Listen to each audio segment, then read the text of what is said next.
Every now and then you get a game where you don't need like really long explanations about what happened on the pitch.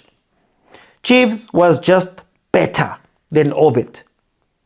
What's crazy is that Chiefs, I think, didn't have their cleanest game.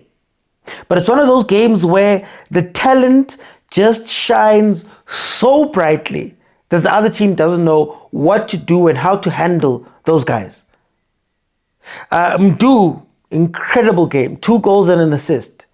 Umfundo carried the team a lot of the time during that game, making some incredible turns, making some incredible movements, obviously finishing off with the goal of his own. And Uvelepai comes into this team and for me was the most disciplined tactically, was the cleanest player the Chiefs had on that pitch.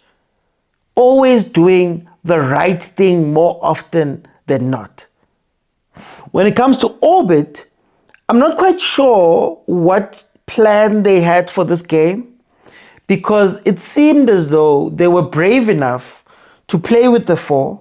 They were brave enough to sort of leave their defense facing Chiefs.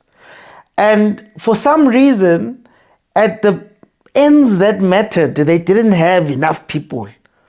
When they were defending, you look at the first goal, Chiefs just overwhelms them and there's no defensive cover. The moment Ighodaro pushes the defense back, the 2 guys, Du was running onto that ball, don't have anybody that's on them watching them. You look at Iko Laga Vilagazi, when Mfundo scores Obrigado, you see the same thing where the defense has been pulled to a side, it's open.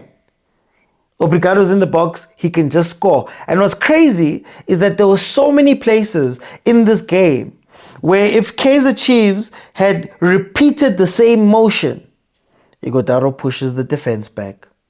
The wingers come in, you cross it back in. There was a chance, I think, Munyani, if I'm not mistaken. That was exactly that because there was no structural discipline in what Orbit was doing. And don't even get me started about the front because you have a generational forward. A guy that was so great at Pirates, balls in behind, runs behind the defense, finishes. But for some reason, because he's your star player, you're giving them a 10 badge. And it was frustrating a little to watch Saleng, someone you know can be dangerous, somebody who scored in the past 2 games. You watch him sort of drifting in the middle, not really knowing where to go because, again, there's no support when you go up.